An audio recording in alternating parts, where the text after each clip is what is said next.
I never thought my own mother would call me 3 days before Thanksgiving to uninvite me from our family dinner.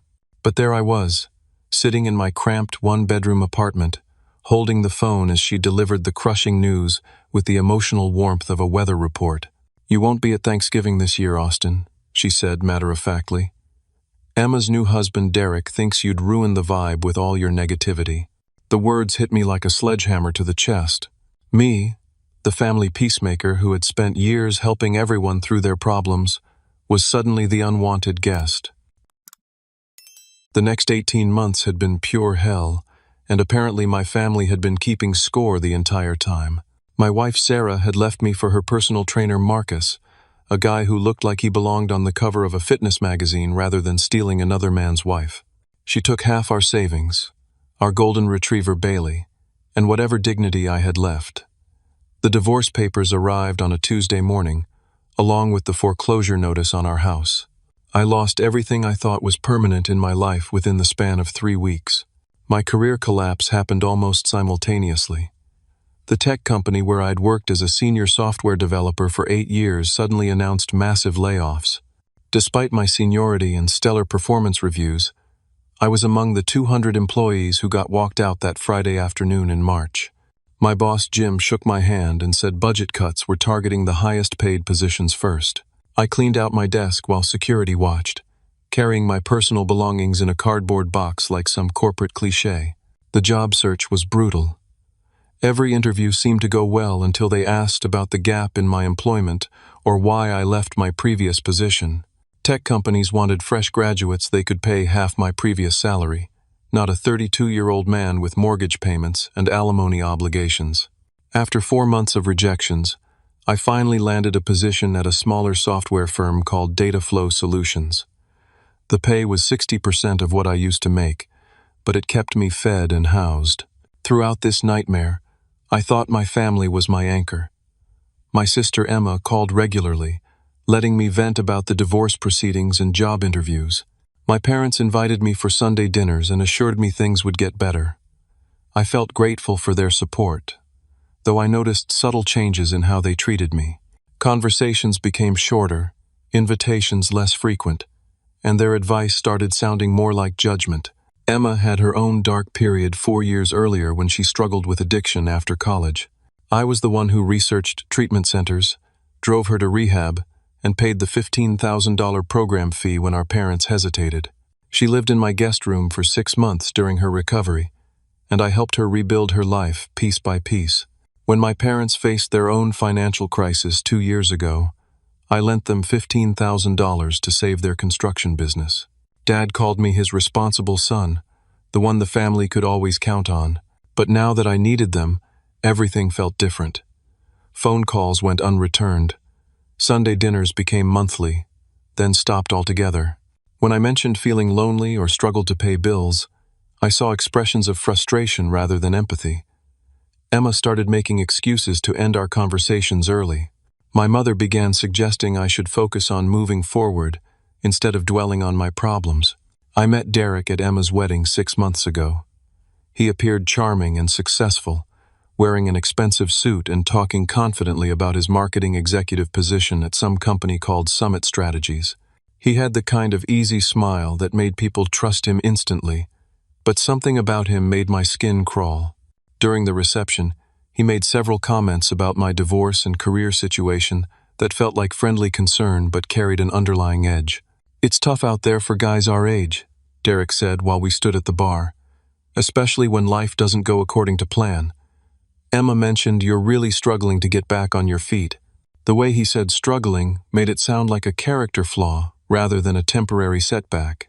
When I tried to change the subject, Derek persisted with questions about my living situation, my job prospects, and whether I was dating anyone yet.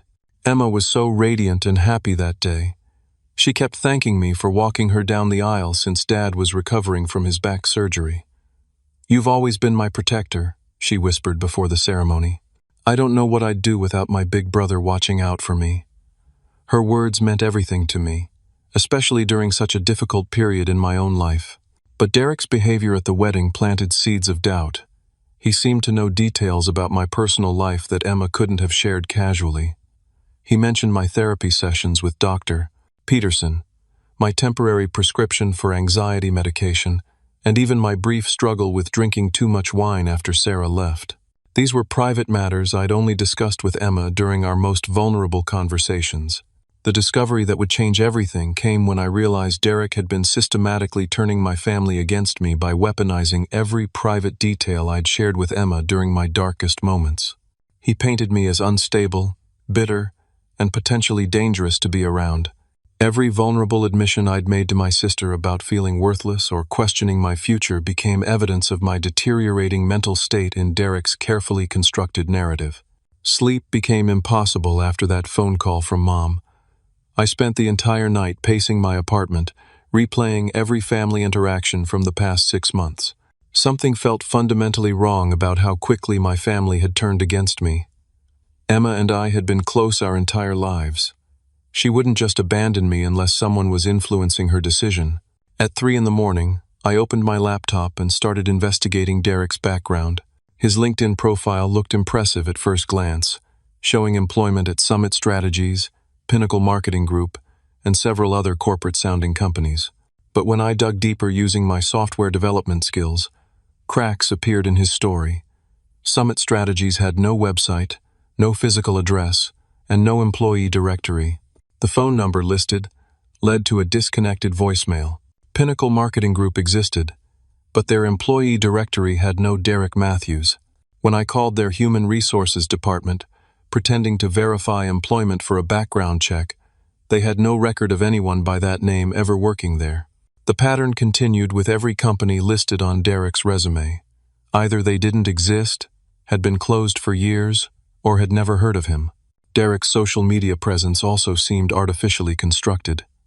His Facebook account only went back 8 months, right around the time he started dating Emma. His Instagram showed expensive vacations and luxury purchases, but the photos looked professionally staged rather than personal. There were no candid shots, no tagged friends from his past, and no family photos older than his relationship with Emma. Public records searches revealed even more disturbing information. Derek's real name wasn't Derek Matthews, as he'd told our family. Court documents showed someone named Derek Morrison, involved in multiple civil lawsuits related to financial fraud, identity theft, and breach of contract. The timeline matched perfectly with gaps in Derek's fake social media history.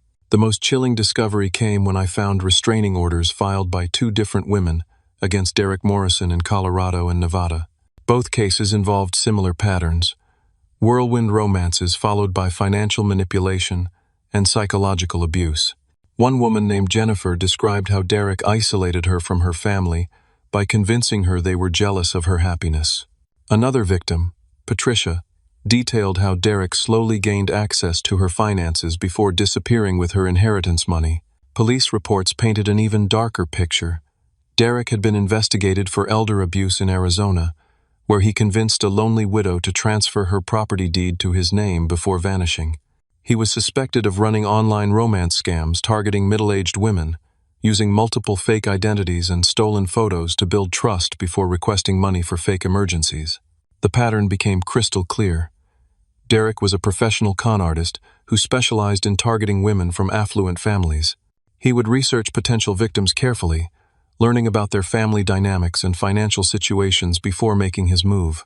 Emma was perfect because our family had money and property, plus she'd been vulnerable after her addiction recovery. Derek's strategy involved isolating his targets from their support systems by turning family members against each other. I was the biggest threat because Emma trusted me completely and relied on my judgment about important decisions. Derek had to eliminate my influence before he could fully control Emma and gain access to our family's wealth. I tried calling Emma 17 times throughout the night, but every call went straight to voicemail. My texts asking if we could talk received only cold, one-word responses that didn't sound like her usual communication style.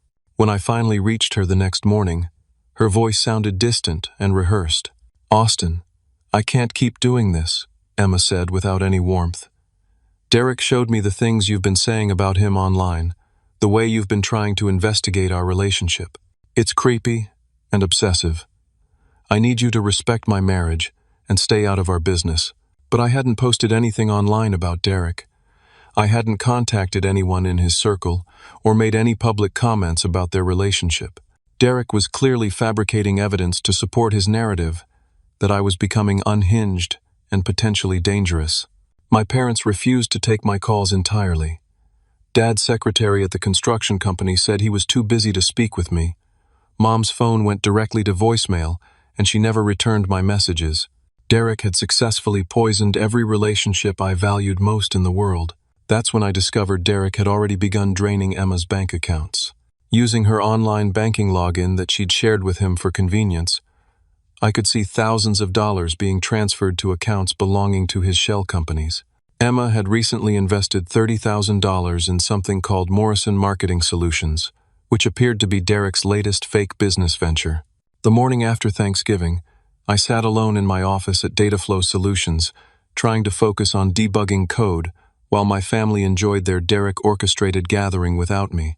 The building was mostly empty, since most employees were extending their holiday weekend. I welcomed the solitude because it meant no one would ask why I looked like I hadn't slept in 3 days.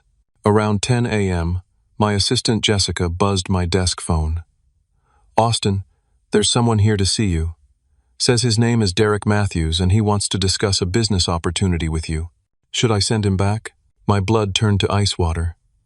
Derek was here, in my workplace, less than 24 hours after my family had celebrated Thanksgiving without me. This couldn't be a coincidence. I told Jessica to send him back, my mind racing through possible reasons for this unexpected visit. Derek walked into my office wearing an expensive charcoal gray suit and his trademark fake smile. But I noticed tension around his eyes that hadn't been there at Emma's wedding. He looked around my small office with barely concealed disdain before settling into the chair across from my desk. "Austin, good to see you," Derek said with manufactured warmth. "I hope you had a nice, quiet Thanksgiving. Sometimes we all need a break from family drama, right?" The casual cruelty of that comment made my stomach clench, but I forced myself to remain calm. "What brings you here, Derek?" Derek launched into an elaborate story about starting his own tech consulting company and needing talented developers for contract work. He claimed to have heard about my skills through industry connections and wanted to offer me freelance opportunities that could supplement my income significantly. "I know things have been tough since your divorce," Derek said with fake sympathy. "Emma mentioned you're struggling financially, and I thought maybe I could help. This contract work could pay up to $8,000 per month, but it would require you to relocate to Phoenix within 30 days to be closer to our client base." The offer was obviously designed to get me even further away from Emma and my family. Phoenix was over 1,000 miles away, making any future contact nearly impossible. But I played along, acting desperate and grateful for his supposed generosity. "That's incredibly generous," I said, trying to sound relieved rather than suspicious. "I'd definitely be interested in hearing more details." Derek became more confident as he sensed my apparent eagerness. He started dropping details about my personal life that only Emma could have known. He mentioned my therapy sessions with Dr. Peterson, including specific topics we'd discussed about my feelings of failure and inadequacy. He knew about my prescription for anxiety medication and my brief period of drinking too much wine after Sarah left. "Emma's really worried about you," Derek said, his voice dripping with false concern. "She told me about your breakdown last month, when you called her crying at 2 a.m., and the way you've been obsessing over our relationship instead of focusing on rebuilding your own life. She thinks a fresh start somewhere new might be exactly what you need." Each revelation felt like a knife twisting in my chest. These were private moments I'd shared with Emma during my most vulnerable periods, times when I'd reached out for support from the one person I trusted completely. Derek had weaponized my sister's love and concern against me, using my pain as ammunition to build his case for my removal. Derek also revealed he knew about my online investigation into his background. "Emma showed me the browser history from when you used her computer last month. All those searches about my employment history and personal life. It's concerning behavior, Austin. The kind of thing that makes families worry about someone's mental stability. But that was impossible. I had never used Emma's computer, and I'd conducted all my research on Derek from my own devices. He was either lying or had somehow gained access to my internet activity through other means. The accusation was designed to make me doubt my own memory and feel guilty for protecting my family. Then Derek made his fatal mistake. He became overconfident and started dropping hints about his plans for our family's financial future. He mentioned how Emma had been asking for his advice about optimizing their father's business investments. He casually referenced conversations about our mother's inherited property and whether she was making the best use of such valuable real estate. "Your family's been so welcoming," Derek said with a predatory gleam in his eyes. "Your father especially appreciates having someone with business experience to bounce ideas off. He's been asking my opinion about expanding the construction company, maybe bringing in some outside investors to fund bigger projects." Derek also revealed he knew I'd been snooping around online, trying to find information about his background. He warned me that any attempt to spread lies about him would result in legal action and complete estrangement from my family. His friendly mask slipped for just a moment, revealing the calculating predator underneath. "I've already spoken with a lawyer about harassment and defamation," Derek said coldly. "If you continue this obsessive behavior, I'll have no choice but to pursue criminal charges. Emma won't have any contact with someone who threatens her husband's reputation and safety. Neither will your parents." The most shocking revelation came when Derek casually mentioned he'd been recording some of our family conversations to protect himself from my increasingly erratic behavior. He threatened to release edited versions that would make me look unstable and dangerous if I didn't agree to relocate immediately and cut all contact with Emma. "I have recordings of you threatening me at the wedding reception," Derek lied smoothly. "Audio of you making inappropriate comments about Emma's marriage and expressing violent fantasies about people who've wronged you. Your employer might be very interested to know about your mental health issues and aggressive tendencies." After Derek left my office, I sat in stunned silence for 20 minutes, processing the magnitude of his threats. He held all the cards: my family's trust, their financial vulnerability, and apparently recordings that could destroy my reputation and career. But Derek had made one crucial mistake during his visit. He didn't know my office was equipped with security cameras that had recorded our entire conversation. I immediately saved the footage to multiple backup locations and called my friend Marcus Rivera, a private investigator who'd helped me during my divorce proceedings. Marcus was a former police detective who specialized in fraud investigations, and I trusted him completely. Within an hour, he was sitting in my office reviewing the security video and taking detailed notes. "This guy's a professional," Marcus said grimly. "Everything about his approach screams experienced con artist. The way he's isolated you from your family, gathered personal information to use as weapons, and positioned himself as their protector while painting you as the threat. I've seen this pattern dozens of times." Marcus agreed to fast-track a comprehensive background investigation on Derek Morrison, using resources and databases not available to civilian searches. He promised to have preliminary results within 24 hours and a complete report within the week. The preliminary findings arrived the next morning and confirmed my worst fears. Derek Morrison was wanted in 3 states for various fraud schemes, including elder abuse, identity theft, and wire fraud. He'd been using multiple fake identities for the past decade, targeting vulnerable women and their families across the southwestern United States. Marcus discovered Derek's current marketing company was actually a shell corporation registered in Delaware with no legitimate business operations. The company existed solely to launder money from his various criminal enterprises, including online romance scams he ran simultaneously with his long-term cons like the one he was pulling on Emma. The private investigator also located Derek's previous victims, including both ex-wives who were willing to provide detailed statements about his patterns of manipulation and abuse.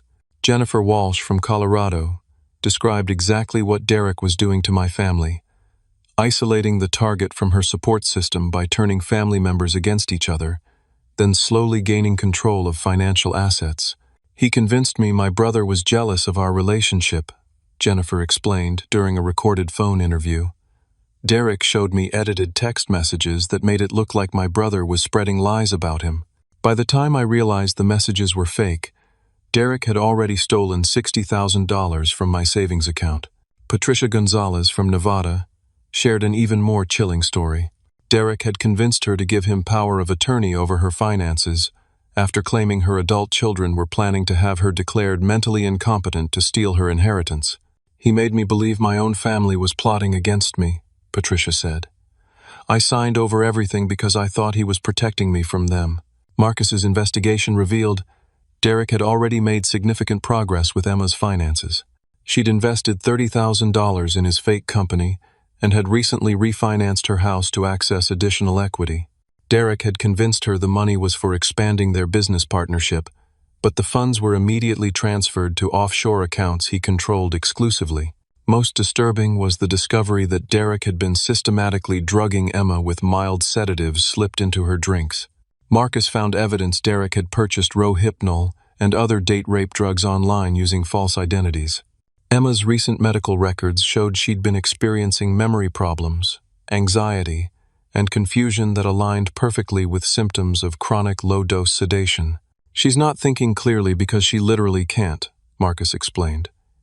"He's keeping her in a fog, so she'll agree to his financial requests without fully understanding what she's signing. It's a common tactic among financial predators who target romantic partners." The investigation also uncovered Derek's broader criminal network. He was part of a sophisticated romance scam operation that targeted middle-aged women through dating websites and social media. While working his long-term con on Emma, Derek was simultaneously running shorter scams on dozens of other women, stealing smaller amounts to fund his lifestyle and operations. Marcus discovered Derek had been pressuring Emma to convince our parents to let him consult on their business investments and retirement planning. Our father's construction company was worth over $2 million, and our mother's inherited real estate was valued at nearly $800,000. Derek wasn't just targeting Emma's modest savings. He was positioning himself to steal our entire family's generational wealth. The most terrifying discovery came when Marcus found evidence of Derek's exit strategy. He'd been planning to fake his own death in a car accident after systematically draining all accessible family accounts. The plan involved staging a crash in a remote area, leaving behind a burned vehicle with planted dental records, while Derek escaped with a new identity to repeat his con elsewhere. "Emma would have been left devastated and broke," Marcus explained. "She'd spend years grieving a man who never existed while he's living comfortably in another state with her money, probably already working his next target." Derek had even researched how to make the fake accident look like suicide caused by stress over my harassment and threats. His plan included leaving behind a note blaming me for driving him to desperation, ensuring I'd be investigated for his death while he disappeared safely. I realized Derek was planning to execute his final phase during our family's Christmas gathering in less than 3 weeks. Marcus had uncovered emails showing Derek convincing everyone to pool their resources for a once-in-a-lifetime investment opportunity that required immediate action before year-end tax deadlines. I had to expose him before my family lost everything they'd worked generations to build. Marcus and I worked 18-hour days gathering irrefutable evidence. We contacted every one of Derek's previous victims, collecting detailed sworn statements about his methods and criminal behavior. The pattern was identical across all cases. Isolate the target from family support, gain control of finances through manipulation and drugging, then disappear with maximum assets while framing someone else for the destruction. I decided to approach Emma directly at her workplace, hoping to catch her during a clear moment when Derek wasn't monitoring her behavior. But when I waited by her car in the parking lot of the dental office where she worked as a hygienist, her reaction proved how completely Derek had poisoned her mind against me. "Austin, what are you doing here?" Emma screamed, backing away from me with genuine terror in her eyes. "Derek said you might try to approach me at work. He warned me you're having a complete breakdown and might become violent." I tried to explain calmly that Derek was lying to her, that I had evidence he was a criminal who was stealing her money, but Emma wouldn't listen. She was convinced I was stalking her out of jealousy and spite over my failed marriage. Security guards escorted me off the property, while Emma called Derek to report the incident. The encounter was recorded on multiple security cameras, giving Derek perfect ammunition to support his narrative about my increasingly dangerous behavior. Within hours, Derek had filed for a restraining order against me, citing the parking lot confrontation as evidence I was escalating toward violence. Derek also submitted a formal complaint to my employer at Dataflow Solutions, claiming I was using company resources to harass him and his wife. My boss called me into his office for a disciplinary meeting, threatening my job if I didn't stop whatever I was doing to cause these complaints. "I don't care about your personal problems," my supervisor said coldly. "But when your drama starts affecting this company's reputation, it becomes my problem. Fix whatever's going on with your family, or we'll have to discuss your continued employment here." Every move I made played directly into Derek's hands.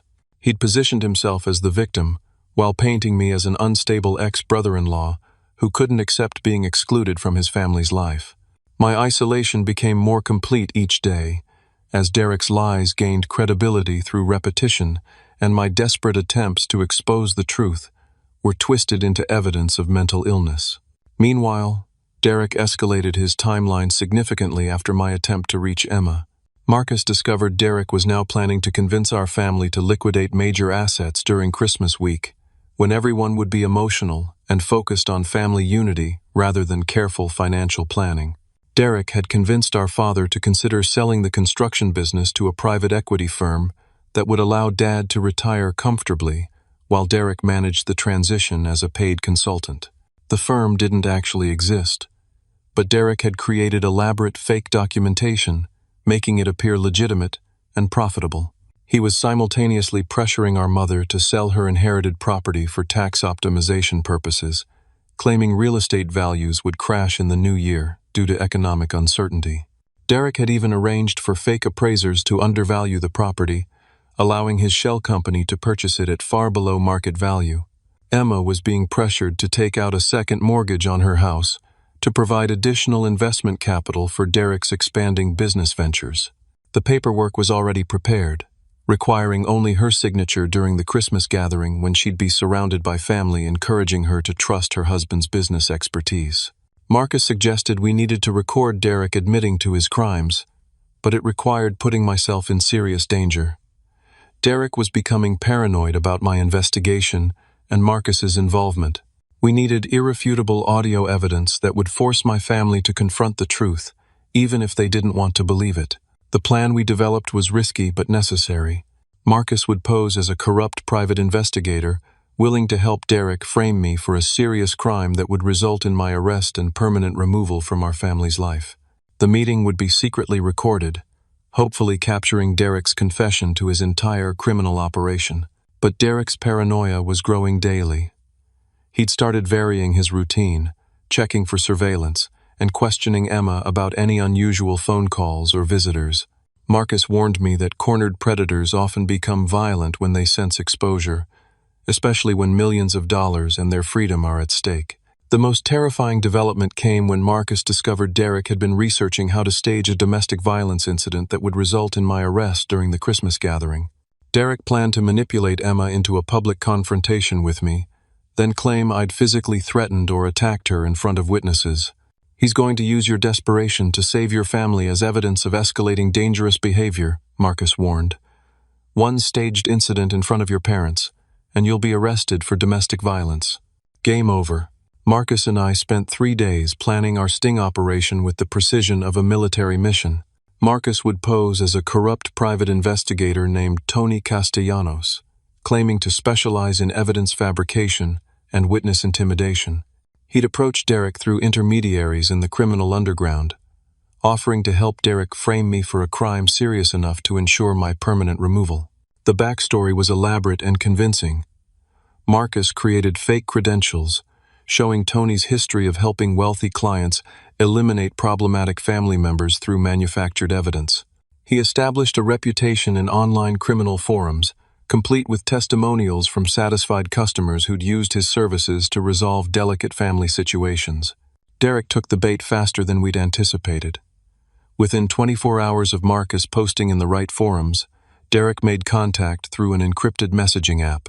He was clearly desperate to find a way to neutralize my investigation before Christmas, and the offer of professional help appealed to his methodical nature. They arranged to meet at a warehouse district outside Phoenix, a location Derek chose because it was isolated and difficult to surveil.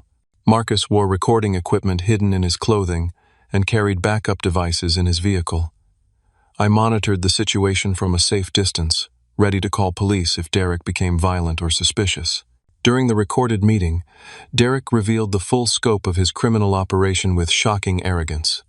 He admitted to drugging Emma regularly to keep her compliant and confused about their financial transactions.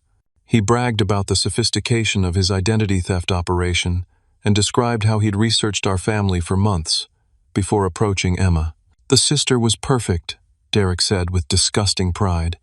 Recent addiction recovery made her vulnerable, and the family had money but not enough security to protect it properly. The brother was the only real threat because she trusted his judgment completely. Derek explained in detail how he'd systematically destroyed my reputation within the family by sharing edited versions of private conversations Emma had with me. He'd recorded phone calls without her knowledge, then spliced together fragments to create audio that made me sound unstable, bitter, and potentially dangerous. I convinced them he was having a breakdown, Derek continued. Every time he reached out for family support, I made sure they saw it as evidence of his deteriorating mental state. Instead of helping him, they started protecting themselves from him. The recording captured Derek's admission that he'd been intercepting my communications with family members, deleting text messages and emails before they could be read. He'd been using Emma's phone and social media accounts to send hostile messages to me, making it appear she was rejecting my attempts at reconciliation. Most damning was Derek's description of his financial crimes against our family. He admitted to stealing over $60,000 from Emma's accounts and revealed his plan to liquidate our parents' assets during Christmas week. He'd already prepared false documentation for property transfers and business sales, requiring only signatures obtained under emotional manipulation. Derek also confessed to his backup plan involving my elimination through false criminal charges. He'd been planting evidence in Emma's house and car that would support domestic violence allegations against me. The plan included staging a confrontation where Emma would appear to defend herself against my supposed attack, with Derek heroically intervening to protect her. Once he's arrested for domestic violence, the family will completely cut contact, Derek explained. They'll see him as a dangerous criminal who threatened their daughter's safety. I'll be the hero who protected her from her unstable brother. The conversation took a darker turn when Derek started asking specific questions about Marcus's willingness to arrange permanent solutions for problematic targets. Derek inquired about making my death appear accidental or suicidal, ensuring I could never expose his crimes or threaten his control over Emma. How difficult would it be to arrange a car accident? Derek asked casually. Something that looks like he lost control during an emotional breakdown. I need him gone permanently, not just discredited. Marcus played his role perfectly, encouraging Derek to reveal more details while secretly documenting every admission. Derek described how he'd studied other criminals' methods through online forums and dark web resources. He'd learned psychological manipulation techniques specifically designed for financial exploitation of romantic partners and their families. But Derek's paranoia suddenly kicked in during the final part of their meeting. He started questioning Marcus's credentials more aggressively and seemed suspicious about the recording equipment Marcus was carrying. Derek's survival instincts had kept him free for over a decade, and something about the situation started triggering his alarm bells. "You're asking a lot of specific questions," Derek said, his demeanor shifting from confident to cautious. "How do I know you're not recording this conversation for someone else?" Derek abruptly ended the meeting and immediately called Emma, warning her that I'd hired a private investigator to fabricate evidence against him. He told her they needed to accelerate their timeline and consider moving out of state immediately for their safety. Marcus and I realized Derek suspected he'd been caught, which meant he might disappear with whatever money he'd already stolen rather than risk exposure. We had one chance to save my family, but it meant revealing ourselves and gambling everything on their willingness to listen to recorded evidence of Derek's confessions. Derek's final threat came through a series of text messages sent to my phone from an untraceable number. He discovered our sting operation and promised to kill Emma and frame me for her murder unless I agreed to take my own life, making it appear as a suicide confession to stalking and harassment charges. "You have 24 hours to drive your car off a cliff," the message read. "Leave a note confessing to harassing my wife and threatening my life. If you refuse, Emma dies and everyone will believe you finally snapped and killed her out of jealousy. I made the desperate decision to crash our family's Christmas gathering with Marcus and all the evidence we'd collected. Derek would be there, and it was my only opportunity to expose the truth before he either disappeared or followed through on his threat to hurt Emma. I knew the family would initially be hostile, but I had to gamble on their love for Emma being stronger than Derek's manipulation. We arrived at my parents' house during Christmas dinner, where the family was gathered around the dining room table that had hosted every holiday meal of my childhood. The sight of my empty chair, now occupied by Derek, felt like a physical blow, but I forced myself to focus on the mission, saving Emma and exposing Derek before he could destroy everything my family had built. My father answered the door with a mixture of anger and disappointment that broke my heart. "Austin, what are you doing here? We told you this gathering was for family only." Behind him, I could see Emma clutching Derek's arm with genuine fear in her eyes, as if I were some dangerous stranger rather than her brother who'd protected her throughout our lives. "Dad, I need 5 minutes to play you a recording that will explain everything," I said calmly, despite my hands shaking with adrenaline. "After you hear it, if you still want me to leave, I'll go and never contact any of you again." Emma started pleading with our parents not to listen, insisting I was trying to manipulate them with fabricated evidence.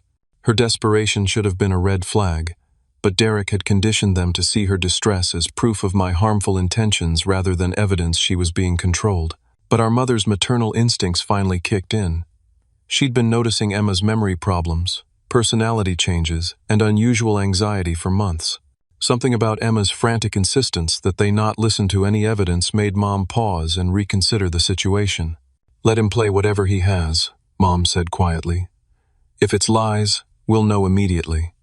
But if there's even a chance Emma's in danger, we need to hear it." As Derek's recorded confession played through Marcus's portable speaker, I watched my family's faces transform from skepticism to horror to devastation. Derek tried desperately to claim the recording was fake, generated by artificial intelligence, or edited to misrepresent his words. But Marcus had brought backup evidence: financial records, victim testimonies, and police reports from 3 states. Emma collapsed into a chair as the magnitude of Derek's manipulation became clear. She realized her memory problems weren't natural anxiety, but the result of being systematically poisoned. She remembered times when Derek insisted she avoid contact with me, moments when he seemed to know private conversations she couldn't recall having, and financial decisions she'd made while feeling confused and pressured. "I gave him power of attorney last week," Emma whispered in horror. "He said it was for tax purposes, but I signed papers I didn't really understand." I felt so foggy and confused, but Derek said it was just wedding stress. Our father went pale as he realized how close he'd come to signing over his construction business to Derek's fake investment firm. The contracts were already prepared and sitting in Derek's briefcase, requiring only Dad's signature to transfer ownership to a shell company Derek controlled. Mom began crying as she understood Derek had been planning to steal the property she'd inherited from her mother, real estate that had been in our family for 3 generations. Derek had convinced her the market was about to crash, and she needed to sell immediately to protect her investment. Derek's mask finally slipped completely when he realized his con had been exposed.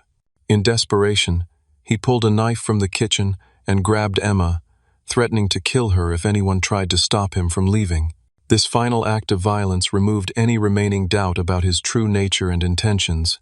"Austin ruined everything," Derek screamed, pressing the blade against Emma's throat. "I had the perfect plan, and he couldn't just let me be happy with his sister. Now she has to pay for his interference." Marcus's partner Jake, who'd been positioned outside, came through the back door and tackled Derek from behind. The knife went flying as Derek hit the floor, finally restrained and facing the consequences of his crimes. Emma sobbed in my arms as police sirens approached, called by neighbors who'd heard the commotion. Derek's arrest triggered a cascade of justice across multiple states. The evidence Marcus and I had gathered led to Derek's prosecution not only for crimes against our family, but also for outstanding warrants in Colorado, Nevada, and Arizona. His romance scam network collapsed as victims came forward, and law enforcement recovered hundreds of thousands of dollars in stolen assets. Emma required months of medical treatment to recover from the chronic poisoning and psychological manipulation she'd endured. She entered therapy with Dr. Sarah Mitchell, a specialist in trauma recovery, who helped Emma rebuild her ability to trust her own judgment and memory. The guilt Emma felt about how she'd treated me during Derek's manipulation was almost overwhelming.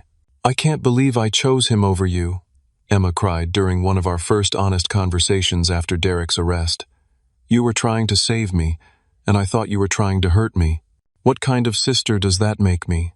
I assured Emma that Derek was a professional manipulator who'd fooled law enforcement officers and judges across multiple states. His ability to control people's perceptions was his criminal specialty, and she was a victim rather than a collaborator. Our relationship slowly healed as Emma processed the trauma and began remembering events more clearly. Our parents were horrified by their role in Derek's manipulation. They realized their willingness to believe negative things about me during my difficult period had made them perfect targets for Derek's lies. Dad especially struggled with guilt over how quickly he'd accepted Derek's version of events without giving me a fair hearing. "I failed you when you needed us most," Dad admitted during a tearful conversation. A real father would have supported his son through hard times, not abandoned him because life got messy. I let a stranger convince me to doubt my own child. We began family therapy with Dr. Patricia Chen, a counselor who specialized in rebuilding relationships damaged by external manipulation. The sessions helped us understand how families can be vulnerable to predators who exploit existing tensions and insecurities to divide and conquer. Emma moved back into our parents' house temporarily, while recovering emotionally and financially from Derek's theft. She'd lost her savings and faced foreclosure on her house, but the family rallied together to help her rebuild. Dad hired Emma as the office manager for his construction company, giving her stable income and keeping her close while she healed. The family established new rules about transparency and communication. We agreed to support each other through difficult times, rather than making judgments or withdrawing support when life became challenging. Most importantly, we learned to verify information and question sudden changes in family dynamics that didn't feel natural. I helped Emma through her recovery process just as I had during her addiction treatment years earlier, but this time our entire family participated in the healing journey. We discovered that shared trauma, when handled with love and honesty, can actually strengthen family bonds rather than destroy them. Eventually, Emma found love again with Michael Torres, a teacher she met in her support group for fraud victims. I thoroughly vetted Michael's background using the investigation skills I'd learned from Marcus, but he proved to be genuine, patient, and committed to earning our family's trust slowly and transparently. Our father brought me into the construction business as a technology consultant, combining my software development expertise with his building knowledge to modernize operations and expand into commercial projects. Working together healed our relationship while creating new opportunities for family collaboration. Mom used part of the money recovered from Derek's accounts to establish the Emma Austin Family Protection Fund, a nonprofit organization that educates families about romance scams and provides support for victims of financial manipulation. She wanted Derek's crimes to result in something positive that could protect other families from similar predators. I eventually found love with Dr. Sarah Mitchell, the trauma therapist who helped Emma recover. Sarah's experience counseling fraud victims gave her unique insight into the emotional aftermath of betrayal, and she helped me process my own trauma from being systematically alienated from my family. Derek received a 15-year federal prison sentence after pleading guilty to multiple charges, including fraud, identity theft, and attempted murder. The other members of his romance scam network were also prosecuted, effectively dismantling an operation that had stolen millions of dollars from vulnerable victims across the country. The following Thanksgiving was the most meaningful our family had ever celebrated. Emma gave a toast thanking me for refusing to give up on our family, even when they'd turned against me. She apologized publicly for doubting me and praised my courage in facing Derek's threats to save her life. Austin taught me that real love means fighting for people, even when they push you away, Emma said through tears. He risked everything to expose Derek because he knew I was in danger, even though I treated him like an enemy. That's the kind of brother everyone deserves. I reflected on the profound life lessons our experience had taught us. Families must support each other through dark times rather than abandoning members when life becomes difficult. True love and loyalty are proven during hardship, not during easy periods when everything goes smoothly. We also learned that predators target families by exploiting existing cracks and weaknesses, making unity and open communication essential for protection. When family members start behaving out of character or making sudden changes to long-time relationships, those changes should be questioned rather than automatically accepted. Most importantly, I discovered that persistence motivated by genuine love can overcome even the most sophisticated manipulation. Derek was a professional criminal with years of experience destroying families, but he couldn't defeat the determination of someone fighting to protect people he truly loved. The experience changed our family permanently, but in positive ways. We became closer, more honest, and more appreciative of the relationships we'd almost lost. Derek's attempt to destroy us ultimately made us stronger and more resilient against future threats. Our Christmas gathering now includes Derek's other victims who have become like extended family members. We support each other through ongoing recovery and share resources for protecting other vulnerable families. What began as Derek's plan to isolate and destroy us evolved into a network of people committed to preventing others from experiencing similar trauma. I keep Derek's mugshot in my desk drawer as a reminder that evil can appear charming and successful while planning terrible destruction. But next to it, I keep photos from our last family gathering, showing everyone laughing and celebrating together. The contrast reminds me that love and truth ultimately triumph over manipulation and lies. Have you ever had to fight for someone you love even when they couldn't see the danger they were in? Family relationships can be complicated, and sometimes protecting the people we care about requires incredible courage and persistence. What would you do if a manipulative person tried to turn your family against you? Thank you for listening to my story, and I hope it reminds you to cherish your family relationships and stay alert to people who might try to exploit them. Please like this video if it resonated with you. Subscribe for more real-life stories that matter. Share it with someone who needs to hear this message, and comment below with your own experiences or thoughts about protecting family from manipulation. Remember that love and truth will always overcome deception, but sometimes it takes incredible courage to defend the people who matter most. Stay strong, stay united, and never give up on the people you love.